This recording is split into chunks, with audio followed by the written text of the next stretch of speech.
What's up, everybody? How you doing? It's Mike Watson, publisher of Short Fuse Media Group, founder of Freestyle Comics, the most enthusiastic person in comics, aka Super Mad Brother and one half of the good, bad, and the nerdy, Mike Watson, in the building for another exciting episode of Chat and Draw. So, what exactly is Chat and Draw? Well, let me tell you. Chat and Draw is when I sit down with another fellow creator and I draw their comic book character right here live on my iPad on the screen for you. And him and I, or him or her, talk about comics, talk about their character, talk about what their character does, who they are, and basically promoting them and helping them get out there with branding and their IP and things like that. So we're on episode, yes, Daniel Caliban, there is an opening now. That's what I've been working on and trying to get all extra fancy. So what I'm going to do is get over here and we're going to be ready to bring out our next guest. And this guy's pretty cool. He's got an awesome character.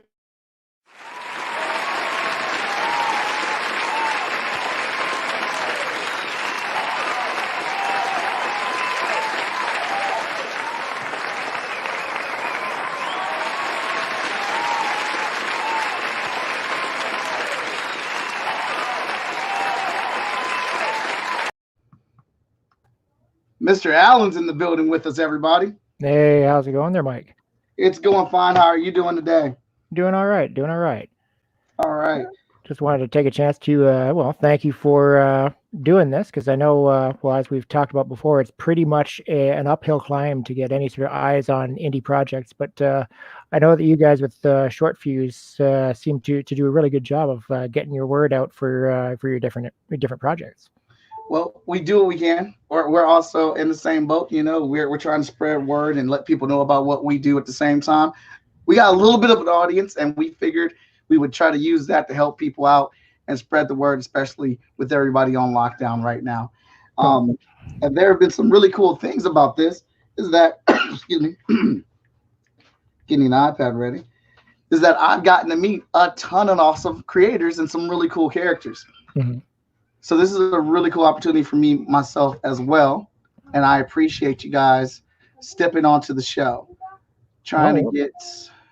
Happy to be here, really. That's like I'd run across Short Fuse first. I'm trying to remember exactly when it was, but I know I was sort of messing around with looking at different just indie properties in general, and I'd run across your website, and then I started seeing some of the campaigns come out. I think there was a Vigilance Redux or something, or Vigilance republishing thing. I think that was Hotshot republished, Vigilance republished. Yes, I think the first campaign of that I backed of Short Fuses was the Vigilance republishing effort. So that's but I had and then when you guys brought on Danny, that was kind of cool, because I'd been talking with him for a while. And then next thing you know, he's hooked up with you guys. I was like, oh, geez, okay. Yeah, we make some moves. We make some noise. We move some things around. We are always looking to, keep this band of people together and add on to it with exciting new comic books. Mm-hmm, mm-hmm. Well, again, I've read through the first 2 issues of Vigilance and the first 6 of Hotshot. So. Okay. So I'm familiar with your work. There's So it's been cool to actually see. One of the biggest question marks that you end up having when it comes with to indie work is I guess there's sort of a preconceived notion of what indie comics are supposed to look like.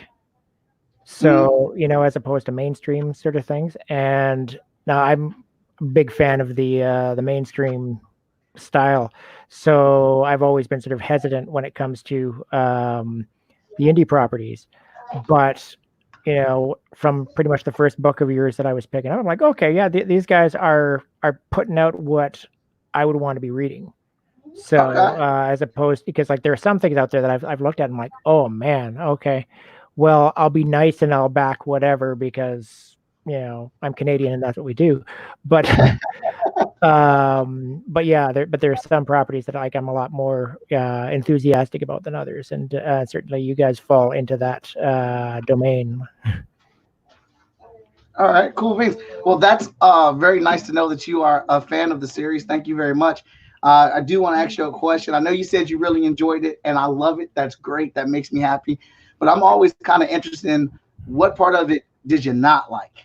Okay, now are you meaning from like a story standpoint, or you're looking at it from like a technical standpoint, or what sort of thing are you going for there? Because I Anything, have. anything that might have just drew your attention, like, not so much. It could be production wise, it could be story wise, whatever. Well, I'm I always looking to improve. yeah, well, I think really now I know you're not the primary scripter, right? When it comes to the dialogue and things. Uh, I am now. I started writing in issue 9. Okay, so I all right, so I haven't quite got to your scripting yet, but I know it was very dialogue heavy Mhm. in some of the early issues, and it was covering up the art in several Uh, panels, like too much. And I'm like, okay, well, it's I get that you're trying to convey stuff because again, I'm guilty of that myself. Like I've got 2 books out right now that just actually came out at the mid to end of February on Comixology, um, and um, definitely I have to sort of watch my the amount of dialogue and stuff that I put in because mhm. again, just depending on whether like how much attention my artist is paying to the script, he might not notice that, oh, there's a dialogue heavy panel, and next thing you know, it's like the letterer is screaming at me trying to say, how am I going to get all this stuff into this panel here without completely burying the artwork? So Okay. that was one thing. I did also notice that you guys changed colorists between, I think it was issue 4 and 5.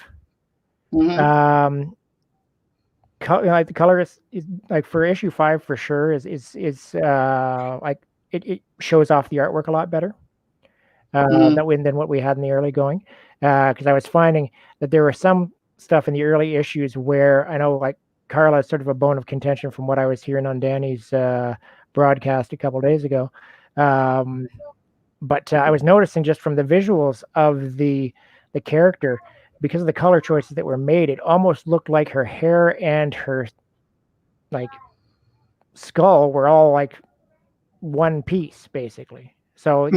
you didn't have the distinction between, okay, well, there's a blonde character, and it looked like it was like an identical tone throughout.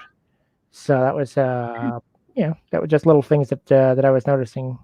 But no, overall, again, it's a fun series. I like the idea of the 0 hour sort of taking out um, the majority of the reputable heroes and things.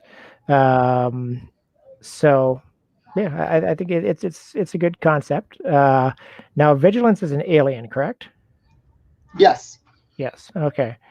Now, when you were coming up with that idea or brainstorming that sort of idea, what sort of stuff did you guys have in mind? Like, just as far as initial concepts goes. Initial concept goes, I wanted a female character that was super strong and independent and didn't need to be saved by a man. Wanted to create one that was not over sexualized, that could stand strong in the foreground and lead and be a leader in a leading comic book series. Uh-huh. Okay. Well, and again, like oddly enough, like that's pretty much that was a similar sort of idea to what I had for one of the characters in my team book. And just like one of the reasons that I didn't go picking her as the character to be drawn today was because of the similarities in terms of just like look between Vigilance and my character Damsel, which Hmm. was completely unintentional. But I figured, like, yeah, I don't know. I was playing around with some ideas as far as character names and concepts goes, and um, like one of the things I speak I speak French and English, and one of Uh, the things that I had come across is that the word damsel is a modification of a French word demoiselle, which just means young lady, right? So I started sort of playing around with that concept, and then I sort of got it into my head, the idea that you've got certain preconceptions. When you hear the word damsel, you know exactly what you get this picture in your head. Usually, like, I don't know, petite little frail thing, you know.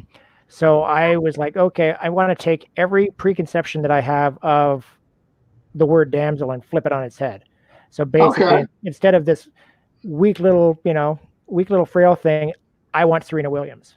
So Mhm. basically, I pretty much like gave Serena Williams or Ms. Marvel, Carol Danvers, base power set. I'm like, okay, there she is, and I'm going to call her damsel just on purpose because I think that that's just kind of a funny little twisting around of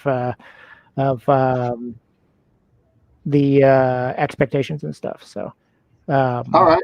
but when I came up, let's see, I chose Pulsar here as the character because, well, he's just got a lot more airtime in the two comic books. Mhm. So I figured like I could have you draw these other characters that are there for what 3-4 pages, but he, at least in the first two, is really um, the main audience entryway into the series. So Uh,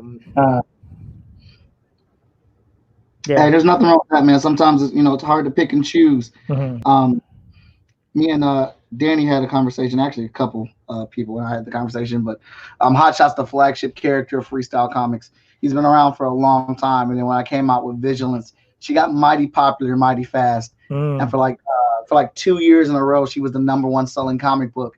And then in 2019, Hotshot came back and took the title from her and took it Hmm. back from her. Nice. So you'll have these characters play on things and play back and forth, and sometimes the character that you initially want to be out in the limelight isn't that character. Well, And that's really the thing, because like I've had, now you haven't had a chance to read either of the issues yet, as far as I know. Um, mhm, so the series is called Project Impact. mhm, Impact is an acronym for the Initial Mobile Parahuman Anti-Terrorism Crisis Team. all Uh, right. I've been sort of sitting on that name for decades, really. I was coming up with it because growing up, I would do a lot of superhero role playing game sort of things, and so that was a team name that I'd come up with, but I never really got a chance to use it. Um, and so when I started coming think about doing a team book, that was just the natural title that just I had to go with. And initially, this character Pulsar here wasn't even on the team, but I was finding that, like, as I was trying to find the voice for the characters and the entryway into it, um, since he was one of my oldest characters, like I made a version of Pulsar basically in the mid '90s. Um, I just felt that I had a better grip on who he was as a character, and figured that I could probably better represent him in terms of my writing style than what I could do with the newer characters. So Mhm, he became the default sort of team leader, um, and so I had to sort of layer in some backstory. Now you'll notice from the images that I had sent you, he didn't really have much of a costume going on, mhm, and that actually sort of plays into, I guess, where he's at um, from a history standpoint. It's the way that I've sort of built up this particular backstory on Pulsar is that in his teens and early 20s, he was very much the costume superhero sort of thing, and had an outfit that I would say would probably be pretty reminiscent of Metropolis Kid version of Superboy back okay. from like a similar era. And he got to a point where he just sort of got burnt out by things and just effectively decided to retire and try and live a normal life. And so now here he is in his late 30s, early 40s, and he got sort of coerced or strong armed or whatever, persuaded to take the lead on this team because he had more experience. And given that this is a government sanctioned team, they wanted somebody with experience to lead this group. So he essentially goes into things with a sort of almost a been there, done that sort of atmosphere or attitude, and essentially, like while he is going to be moving towards a imagined version of his previous costume at this point in his career, since we haven't actually designed the new outfit yet. If he's going to go out and doing the super powered things, he wants to at least be comfortable. Yeah. So that was his. That's his mentality, really, is that he just wants to go out and he wants to be comfortable. So he's got his leather jacket, which again would be a throwback to the Metropolis Kid style Connor Kent Superboy. And usually I've been trying to with color scheme go hitting with like something very much akin to like the Detroit Lions Honolulu Blue. Although my colorist on the first issue didn't he couldn't quite color match that one properly, so we didn't quite get that look, but still, yeah, that was the general thought, is that he had some sort of blue and silver sort of signposts, I guess, indicating what football team he follows. But yeah, so at this point we got 2 issues out on Comixology. I published it through my own independent name at this point, so it's ADR Comics. Mm-hmm. And that's yeah. So I'm I see Danny's in the chat. That's good. So here's a question for you. I normally ask everybody this at the beginning, but I didn't want to interrupt your flow because you were going and you were doing great. Oh, by all means.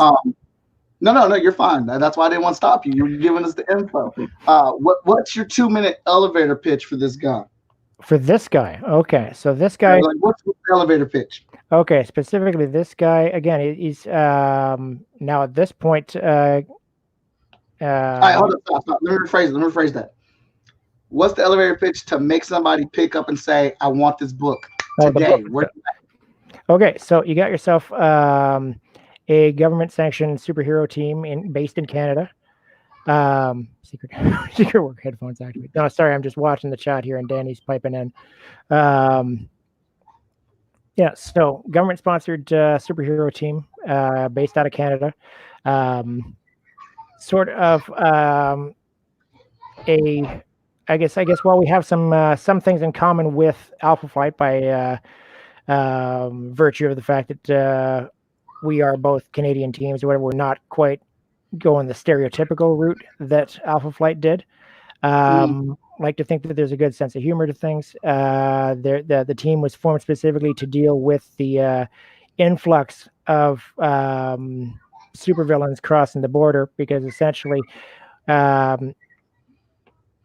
it's you didn't already know that, Danny? Okay, yeah, Danny, it's on Comixology. So yeah, they came out back to back, which was kind of that was its own story. But I guess they're getting back to the elevator pitch. I'll get back to Danny's question in a sec. Basically, when superheroes sort of popped up, the U.S. pretty much cornered the market on superheroes, making it a lot more difficult for superpowered villains to operate. So essentially, they started crossing the border because they figured, oh well, Canada's pretty close to the U.S. Similar sort of stuff going on there. If you're gonna grab power and be rich, Canada's as good a place as the States to do that. So in order to combat the influx of these characters or these villains, this team was formed, and I've been trying to incorporate Canadian locations, just a Canadian feel to the books. So I think it's gone pretty well. Certainly, I think reception has been pretty decent. So as far as Danny's question, says, I didn't know you had the second issue already. It's on Comixology. Comixology, I don't know if you've ever used the platform there, Mike, but they've got certain Yeah. processing times and things like that that they publish. So I believed the processing times. So I submitted the second issue while, like, before the first one was actually released. So the thought was that by the time that everything was processed, we would be well into the processing for issue 2. And I lost Mike. You still there, Mike? Yeah, I'm still here. Keep going. Okay. Yeah, so basically the second issue went through a lot faster than the first one did. So I got an email announcing when the first one would be available, which was February 19th, I believe. And then a couple days later, I get an email saying, "Oh, and by the way, your second one is coming out on like the following week on the 25th." So yeah, at the moment, Mr. Mac, there are not printed issues available because, well, I've been scraping and saving. I didn't do any crowdfunding for this campaign, so pretty much I've only got digital and paid out of pocket for everything that's happened. So at the moment, I can't afford a print run. So that's where I'm at this point. Is there are not currently printed issues available, but I very much would like printed issues available. It's just haven't been able to have the means to get that done yet. And I can definitely appreciate and understand that, man. Yeah. Now, so hey, go ahead. No, just that I could definitely appreciate and understand that. We've had a couple books that we've been wanting to get out that we haven't been able to get out, just because of funds and trying to make sure we get the funds. You have a plan A, you have a plan B, and sometimes life just interjects and it doesn't happen. Oh, exactly. Moving forward anyway, trying to do the best that you can with what you got, and we've got some stuff on tap to drop this year, and everything's lining up for that to happen. So we're in a good place right now. All you can do is live and learn from what you did and what you didn't do. Okay. Now, out of curiosity, so when I'm looking at the early sketches here, it's looking like his like shirt and stuff is kind of ripped up at this point. Is that what you're going for? Okay. And you haven't seen the second issue? No, I have not. Okay, because it's he ends up in the second issue scrapping it out with a Chinese style dragon. And the state that you're getting his clothes in there is pretty close to the how he's looking by the end of the second issue. Really? So I just think that's kind of an interesting coincidence. Well, from what I've seen and read of him so far, I just figured if he's doesn't have his costume and he's just out here working, his clothes are gonna get lit. Like he may be good, but his clothes are gonna get tore up. I just kind of got that sense. That's Danny. I think you read the first half of the first one. You didn't read the full one. So yeah, because we were still going through the proof stage. Danny, he says, I remember reading the first one a while back. You read the first half. You hadn't read the full thing. So, but yeah, I can fire you a link. Not a problem. Yeah, go ahead and put the link in the comments when you get it. Okay, let's see here.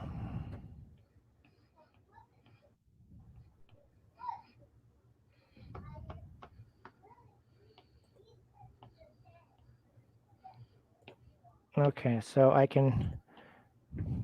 Okay, so now do I put it into the live? Okay, I guess I got to put it into the private chat comments, or how do I put it in? Put it in the live ones. Okay. I'm not seeing. If you can't put it in the private, and I'll put it in there, but you should be able to put it in the live comments. I'm not seeing anywhere that I can type in for the live comments. Okay, put it in the private. Okay. I'll grab it. There we are. All right, so now time to begin this thing that we call inking.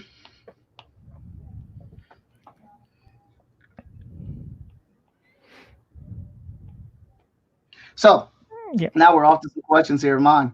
So who is your favorite villain and why? My favorite villain. That has I've gone through my different stages, I guess, as everybody has, I suppose. Like I definitely went through a Magneto phase. Um, and I think I'm currently on a Doctor Doom kick at this point. I think there's just something that's just fun about Doom. Mm, I think I don't know. Maybe it's just the fact that they finally started actually putting out decent Marvel Legends things of Doctor Doom now. That kind of reminded me a little bit more of you know what he brings to the complete Marvel universe, and just the idea of all the different things that he like.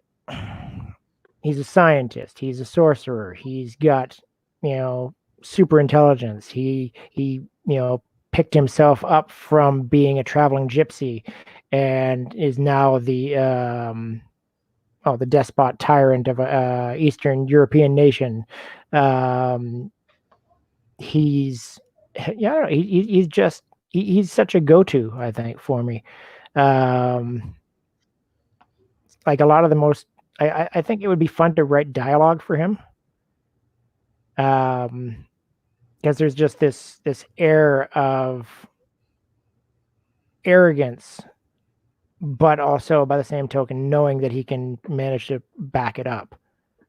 yeah, that's funny you say Doctor Doom because they just released the Fantastic Four DLC for Ultimate Marvel Alliance, and that's who we're Oh. fighting. And that's who I'm fighting in that pack. And Now, listen, when you talk about him, he is very eccentric, and nobody questions how he talks or how he carries himself because he's Doctor Doom. He'll freaking kill you. now part in I'm trying to remember. I think it was the Doom miniseries that's currently going on right now, and he's got his representative Victorious shows up to a meeting of the United Nations, essentially, or something, world leaders anyway. And she shows up in costume, and Mm. somebody makes a smart aleck comment about her showing up in costume, and she just looks at him as like, "Would you question Doom if he showed up in his proper armor?" And the reaction was, no. It's like, then know your place and don't go questioning me. Hmm. And I don't know. I think that's just, I love now, that okay. the So, character reference. yeah, now, okay. So, out of curiosity, when it comes to your inking, have you, like, how long have you been doing the digital inking? Has that been something that's been going on for a while, or has that been a somewhat recent development, or? Last year and a half. Okay. Yeah, because I was thinking the early issues of Hot Shot for sure had much more of a traditional feel for the artwork in general. Now I know you Mhm. had somebody else doing the inking, but there did seem to be again like much more of a traditional feel. Now I know with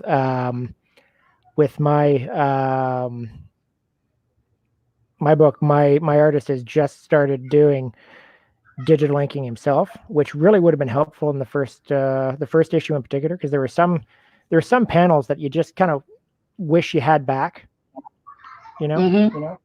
Yeah. And yeah, there's a couple ones. So there's yeah, a couple panels that I just sort of shake my head and go, oh man, like it looked so much better in the pencils because I okayed the pencils but hadn't okayed the inks. So then I see the inks and I was like, oh man, like that looks so much better Yeah. um, Yeah. on the pencils. And so I think that he's liking the new tablet inking because it allows him the opportunity to sort of go back and like fix the stuff that he otherwise might have you know not been happy with after the fact. Yeah. I'm not a I hate inking. My editor is constantly trying to get me to ink the book. Hmm. Um, but I do admit I do like it better on this Hmm. than by hand. So there's that. But and another reason why I do this is to force myself to do things. Right. This does help me practice with time limit. Inking, drawing, Hmm. working on other people's character stuff. So up until like, and I forgot to mention, so you're on the first episode where we actually premiered the opening for the show. Worked on that all day Oh, yesterday okay. to get that ready or whatnot. But Nice. every episode has provided me a challenge of drawing somebody else's character. Like Mhm. I read the information, but I try not to look at the images until like maybe 15 minutes before the show, so I kind of start Right. figuring things out. I want to be pushed. But the Mhm. last show, the guy actually went ahead and paid for character designs and stuff. So I had to work on that prepped because it was two characters on one show. Okay. So it's definitely bringing different things to the table for me to do, and being able to do things digitally has been incredible. Mhm. Yeah, well, and again, now when you guys now, I noticed with the short fuse, the main site again, you guys do offer things like character design, and even I think it was like small, like 4 to 8 page comic, specialty, comics and stuff like that. Are you the main one that is working on the character design portion, or is it like a team of people that are doing it, or what's how is that sort of arranged at this point? We got a couple different people to do it, so I can do it, and we have a few other people on staff that can do it as well. Hmm. Yeah. So as you can tell, I have been through your website. Which is great. Which is great. No, nothing wrong with that at all. Um, so, what characters can you compare this guy to, as far as if you were just trying to give, if someone never read your book before and you're just trying to give them a quick idea, what character would you compare him to? And is there characters or something that inspired the creation of this one? uh okay, as far as like the combination of powers and stuff like that, like I sort of took a little bit here and there. Um so for instance, he's got sort of a deputy sorry, a density manipulation um power set similar to what you would find in like with vision, for instance, although he can't phase through things, but he can certainly make himself super dense to be able to withstand additional damage, if necessary. Mhm. He's got flight and energy projection powers. One of the things that I've had a tough time conveying visually, or describing how to convey visually, is that he's able to he's got a command over aspects of the electromagnetic spectrum, including radio waves and microwaves. Mhm. So essentially, um, he doesn't need to use the traditional like broadcast, like person to person radio sort of idea. He effectively is the transmitter. So Okay. there's various points in the first book where he's broadcasting to the team, and if you don't know the character, because of course nobody would know the character at that point, you would think that he's using like the team's radio system, but he's actually just broadcasting on his own. Okay. So some people have misinterpreted that as telepathy. It's not really. It's not telepathy. He's literally he's broadcasting. He's like a walking FM radio thing. Um, I think some of the other characters have got a little bit more direct comparisons. So, for instance, I've got a character, Moose, who's gone through some redesigns recently, and I want to sort of position him as more of like a version of the Thing, for instance. Mhm. Um, my damsel character is like, okay, well, what if, like essentially what if what if Serena Williams were Carol Danvers, Ms. Marvel, uh, sort of idea, not to the extreme power levels of the Captain Marvel, which is why I keep referencing the Ms. Marvel years. Mhm. Um, let's see, I've got I as far as the inspiration for him directly, he's more a sort of repurposing of some other concepts that I'd had over time. And um, yeah, I don't think that I've seen anything like he's not superhumanly strong, for instance. Mhm. Um, but what he can do is like if he goes to maximum density, then potentially he could act as like a support beam pillar sort of thing, but he wouldn't be able to move. Okay. But he wouldn't be able to like lift a car off of somebody, for instance. right? So he's got some interesting little weaknesses sort of built into him there. But Well, that's always good. Shout out to Richard Ruffin. He was on the show a little bit ago, and Danny J. Quick as well. I know he's been in here. He's secretly watching at work. yes.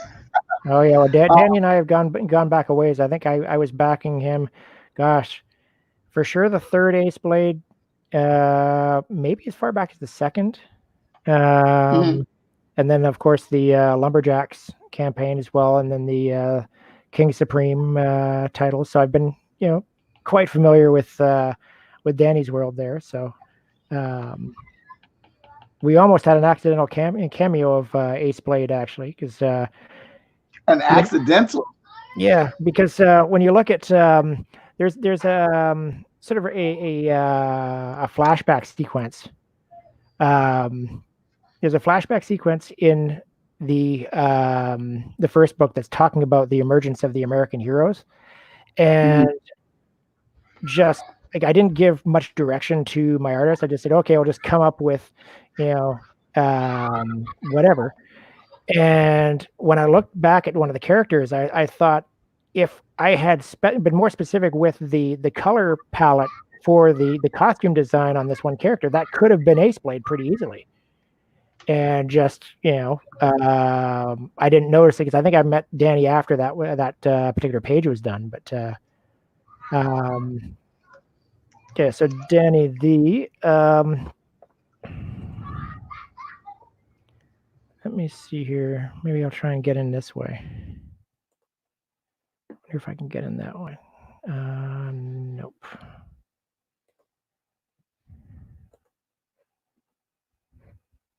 Okay, so IMPACT stands for the Initial Mobile Parahuman Anti-Terrorism Crisis Team.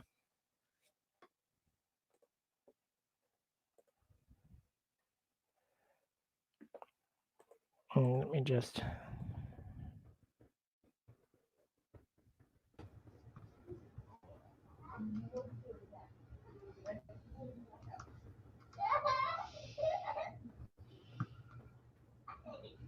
There we go. So thanks, Daniel.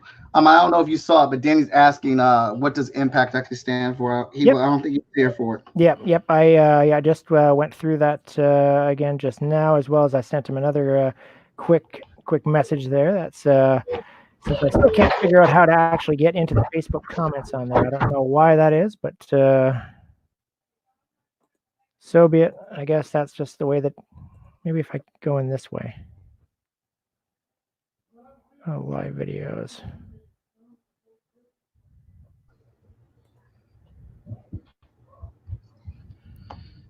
This dude's head's been really fun to freaking draw. Okay, there's a lag between the two. All right, so I already don't like to hear myself talk in the first place. So I think going in on the Facebook thing and hearing myself 5 seconds after I finished saying something would get to me pretty quick, I think. So now, so what sort of books did you tend to gravitate to as you were growing up and getting interested in comics? When I was growing up, it was all superhero stuff. When I was growing up, I was mainly a Marvel head. I only peeked over at DC Comics a couple times. I don't know. Looks like I froze up. There we go. I was mainly. I don't know if you heard anything. It looked like I froze up on my end. Oh no, I heard it. Sure. Okay. Yeah, it didn't. Not till I got to college. Did my comic book aspirations and open up, and I started reading more DC, Image. I started reading mangas and things like that. Okay. Yeah, no, for me it was I actually started reading comics in I guess around 10 years old or so.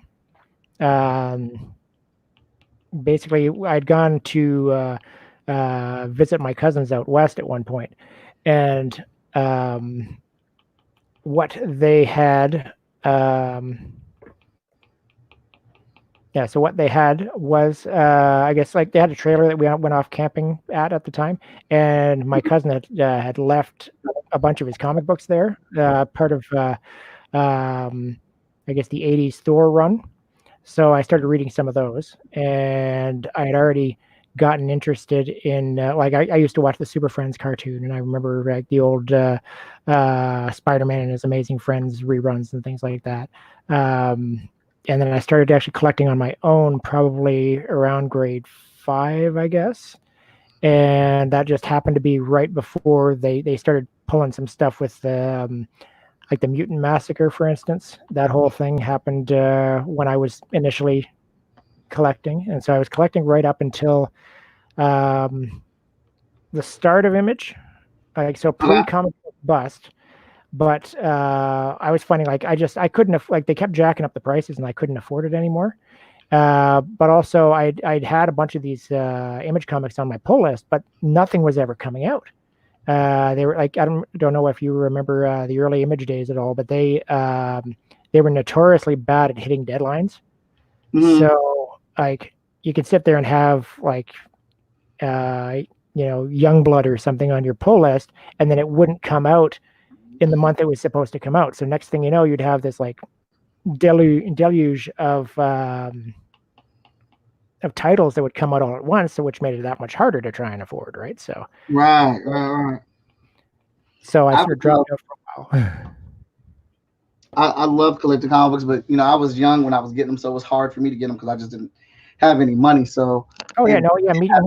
When my grandma would take me or whatnot, and I'd live off of that. Then whenever I got some money, I'd try to go myself. But then I started working. Well, started working when I was like 14.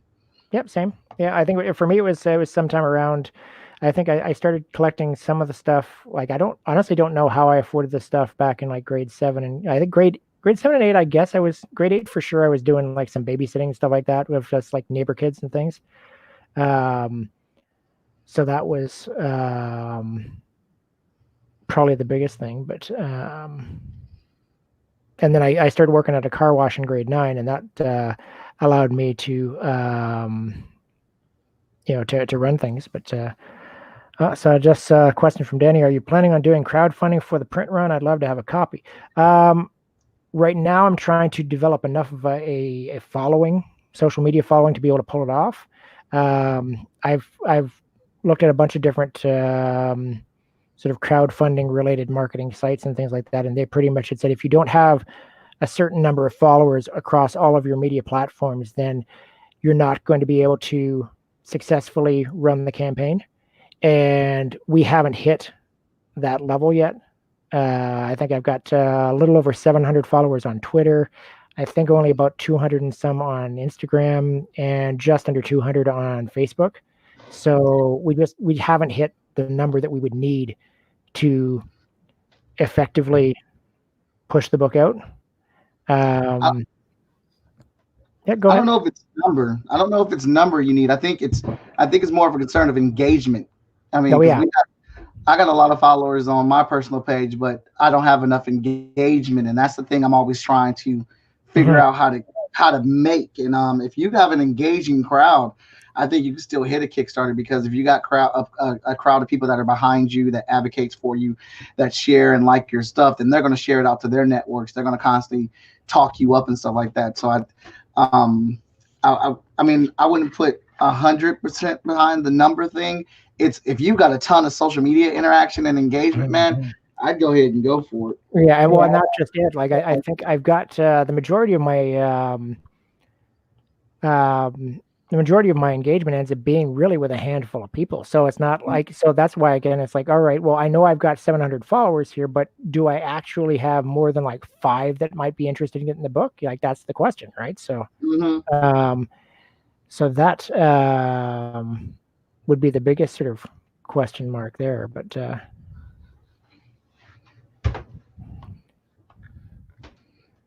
so it's fun, man. Yeah. Okay. So now I'm looking at that chin there, and it's looking a little sharp on the one side there. Do we need to dull it down? I think we need to dull it down a little bit, just to sort of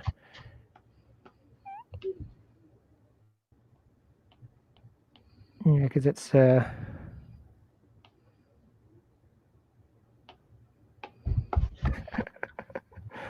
well, I appreciate that. Danny says he'd be my first backer. There have been times when I've been the first backer on Ace Blade. Again, I don't remember if it was number 2 or number 3, but I was definitely one of the first ones that popped on there, and I appreciate the support. Danny's been good about backing us up and everything that we've been doing. Same with Tony Cottrell, actually, who was on before. He's been really good about being supportive just from day one. So it's you've got a good crowd of people that you've been having on here. That's for sure.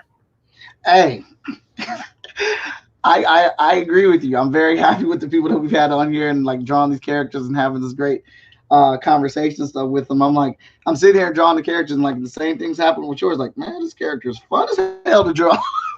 Well, it's turning out pretty well. That's the thing. And even like it's funny because like you got the Wilder hair. That's definitely a lot more of a throwback to his 90s look, because that was also sort of a running joke amongst when I would try and get things to look proper. I don't have any surviving pictures from back then of what he would have looked like, but just figured he definitely had more of the sort of the Wilder 90s hair sort of thing.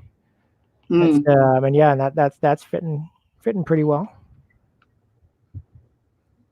Yeah, you sent me the one image. I got him in the black jacket.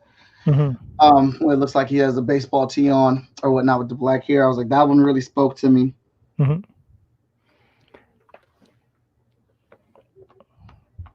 Yeah, I think it's a good pose you got going there too. That's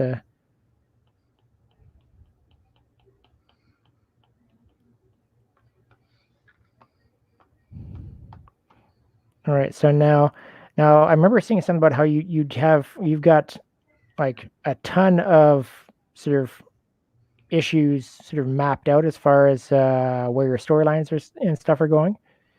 Yeah.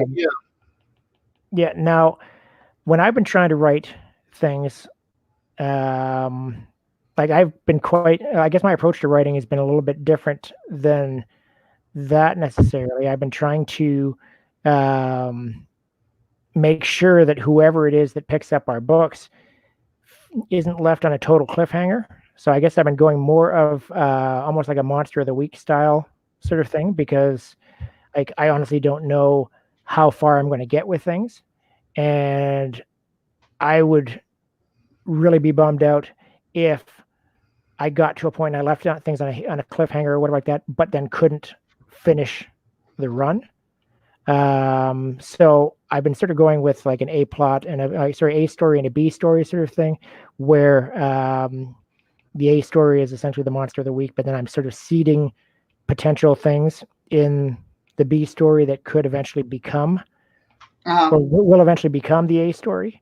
So even if you've if you've been reading the stuff so far and just only feel like you're picking up one of the issues, you at least feel like you've got an entire story out of each one of the books. Yeah. So now I know obviously there's something to be said about building reader anticipation and things like that. And I think if I was able to get more of a consistent, I guess, fan base, then I'd be more inclined to try and go that route. But yeah, Danny's pointing out that all of your books are cliffhangers, and that's the thing. It's like you've at least got the power to be able to like draw the stuff yourself and actually have it look somewhat well, obviously professional. Like mine is I can sketch well enough to impress elementary school kids, and that's about it. Like so the idea of me trying to put together my own book, like a lot of the what you got going on is essentially in direct control over you. It's directly in your control, right? So whereas with me, I've got to sit there and say, okay, well, do I have the money to be able to pay my artist? How long is it going to take for me to get that? and try and to go that way. And yeah, I don't know. I guess I like to sort of have the product already mostly on the way before I start looking at even crowdfunding or whatever. But yeah, I don't know. I'm hoping that we get a good enough reaction.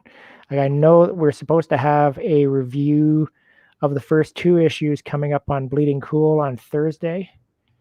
So that might help boost things. I've been pretty much just trying to like hit every comic site I possibly can to try and get somebody to look at and review the books and stuff. But yeah, it's tough to get noticed out there. That's for sure. Oh yeah, for sure, for sure. Out of the reviews that you have gotten, do you feel that they've helped? I don't know, because the biggest reviews. Okay, so the way with Comixology, they send out the sales reports for the following month. Basically, they don't have sort of like an up to date running total. So I got the February sales report middle of March. Mm-hmm. And I think I'll probably get the March report, which is when the majority of the reviews started coming in. Probably, I would say, within the next week and a half. So I'll be able to tell then. And it just seems that, like, when we have some of the bigger or more visible reviews and things like that, that tends to be like right in the transition period. Like, I've got a sales report for 10 days, which doesn't really tell me too much because 10 days is 10 days. But our biggest, like our most visible review up to this point was a YouTube review that came out on March 1st, right? So any bump will be reflected in the report that I don't have yet. So, Okay. so I guess I'll find out. But I'm hoping that there are people who are reading and enjoying the books. I guess I'll find out.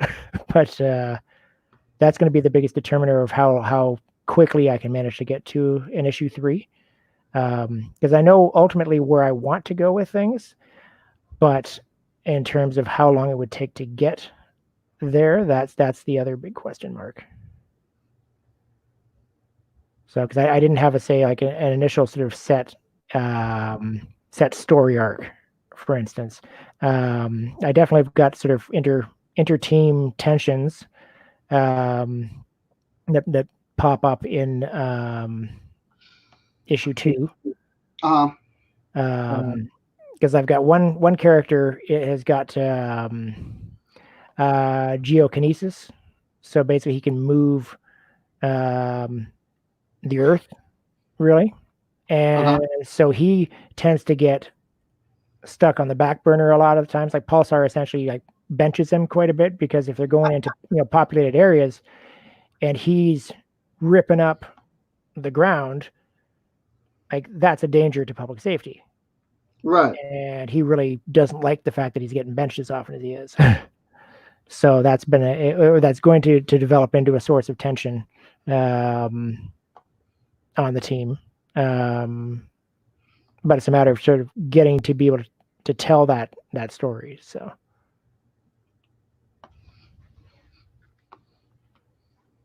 yeah, well, it's definitely looking good there. Oh, thank you. So next up, or one of my stockpile questions, talk to me. Oh, sorry, gotta ask this one all the time. Gotta make sure I get everyone with this one. Okay.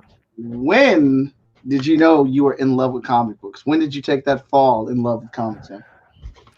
Gosh, it probably would have been, again, this would have been mid 80s. So I mentioned when I started to read some comic books back again mid 80s when we went on this camping trip. But I think it was probably would have been around maybe 1986 or so, when my cousins moved back from out west, to our general area, and I got a chance to sort of read a bit more of my cousin's collection of things, and I started just reading some of his back issues, and then also going out and like trying to find whatever I could. I was always a big fan of The Thing from the Fantastic Four. So, gosh, I started collecting the Thing run, like his solo series. I'd pick up the odd thing of the Fantastic Four, but I wasn't really quite into it because, well, She-Hulk had taken over Ben's spot on the team.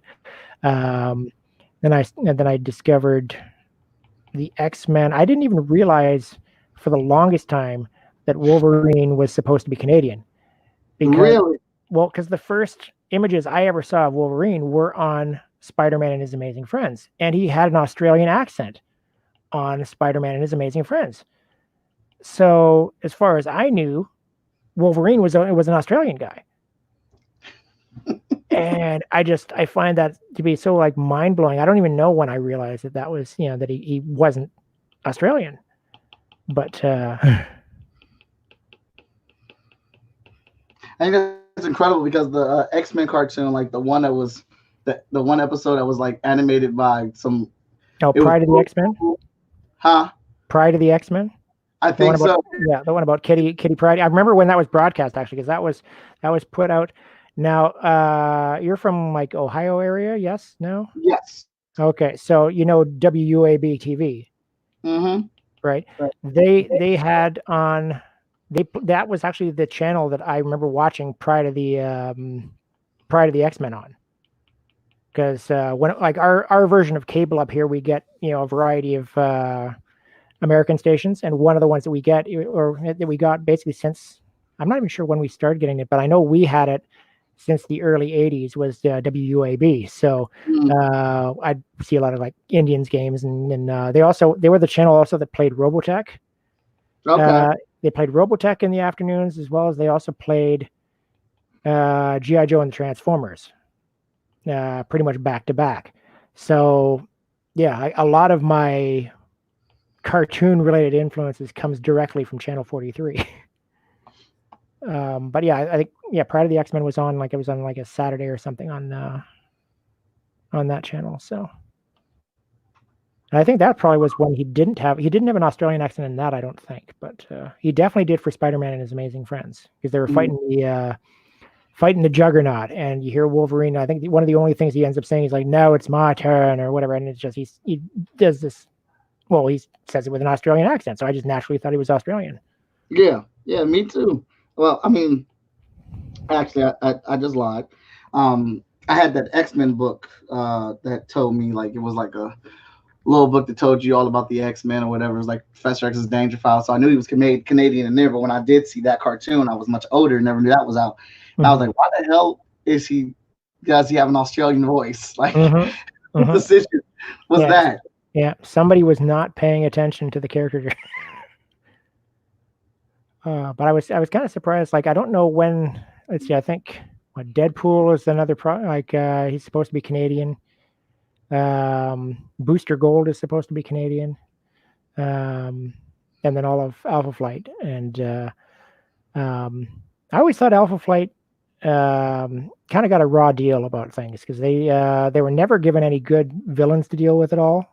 They just had like the master of the what is it? The Master of the World or something. It was a total cheeseball villain. Dude, that's how bad it was. I don't even know what you're talking about. Yeah. All I know was Alpha Flight came in, got their butts kicked, and then the X-Men would save them, or Wolverine would save them. Oh, and that was just it. There was another one. There was some big crossover event that Bendis was writing, and I want to say maybe it's like the Korvac saga or something. And so Alpha Flight goes to investigate, and they literally got killed off panel in a page. It's like you see them show up and basically sit there and say, you need to leave. And then the next page in one panel, you see all of them dead on the ground. And it's like, really? You just killed off the entire team off panel to demonstrate just how cool and badass this, whatever villain happens to be. So yeah, they have no respect for Alpha Flight. Yeah, apparently not. So let me see here. All right. Let's talk about your writing process. Like, how does that work for you? Like, what do you do? Do you just sit down? Do you think about things? Do you read comics beforehand? Do you write forwards to backwards or backwards to forward? Like, what exactly is your writing process? Um, well, I started to like with the first book, for instance. I wanted to have something that was going to be a big enough conflict that is going to that would require the team to actually have to come in and respond to it. And I thought, okay, well, I'm not actually even sure how it hit me, but I was thinking back to there was that big power outage in 2003 where Okay. like a good chunk of New York State was blacked out, Ontario was blacked out, um, and like it was down for like 6 or 7 hours or something. And I thought, okay, well that like we see, commonly things like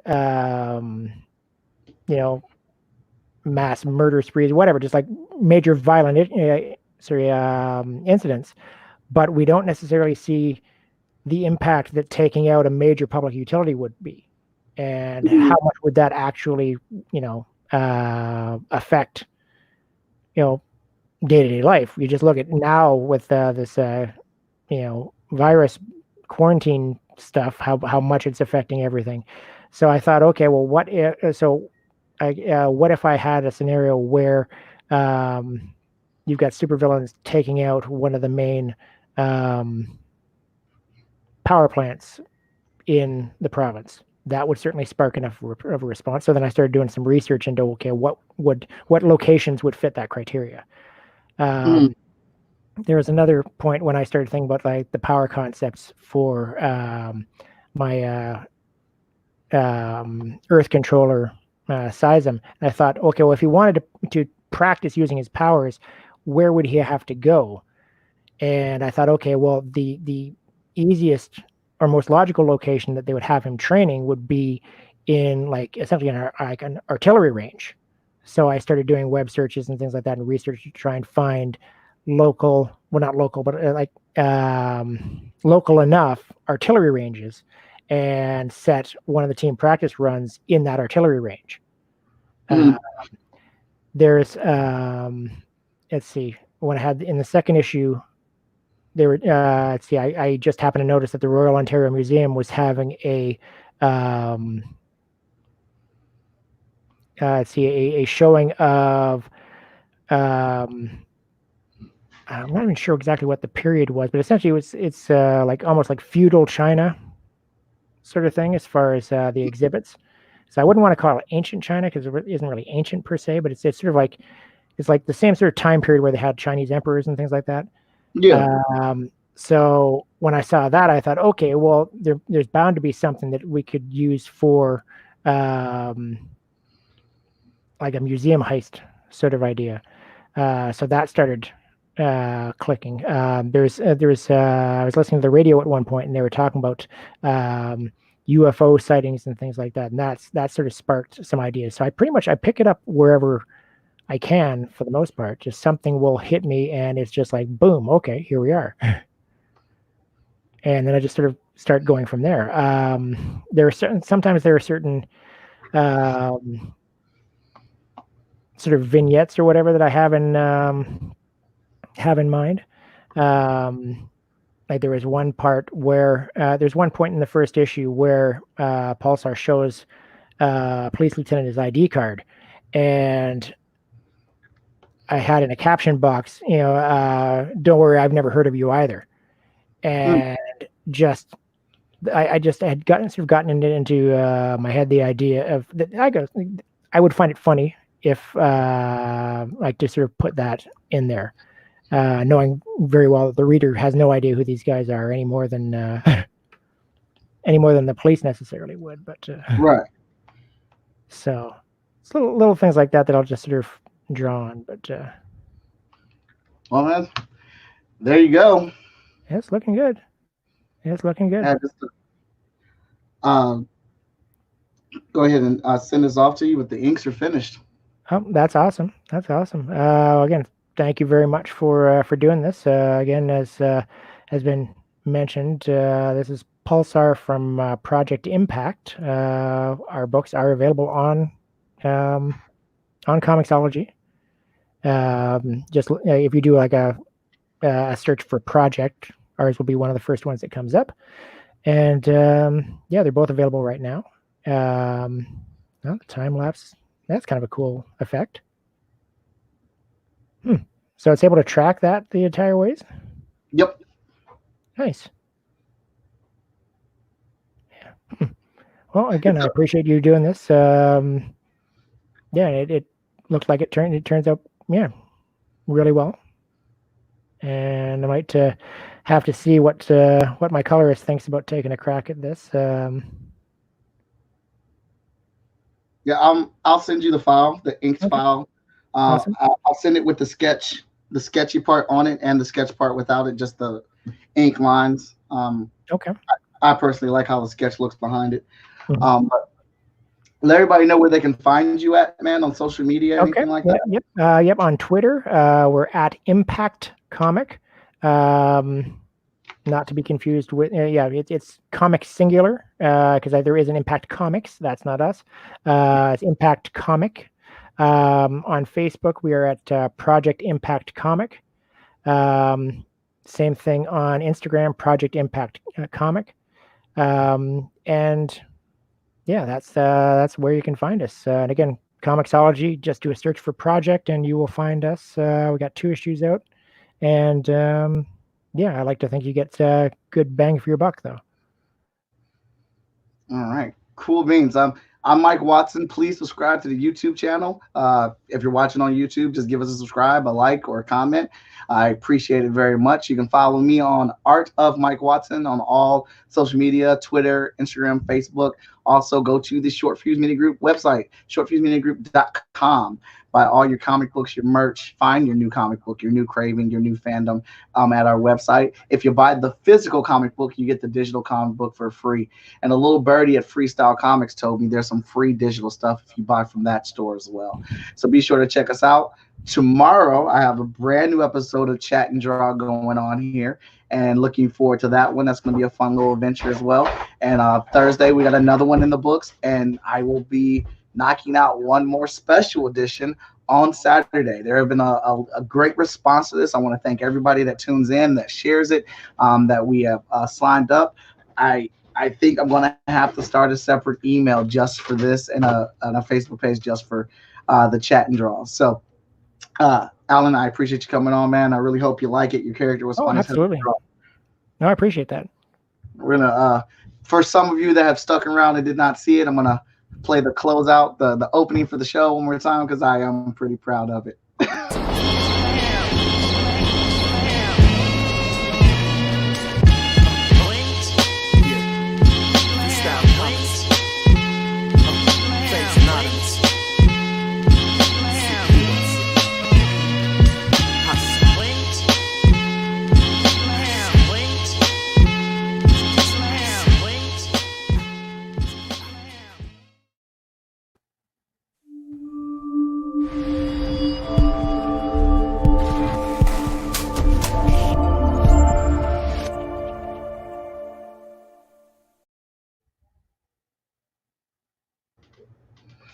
Well, everybody, see you tomorrow, same time tomorrow, 3:15 on YouTube and the Short Fuse Facebook page. Give us a share, talk about us, share this around so the indie community can see it all.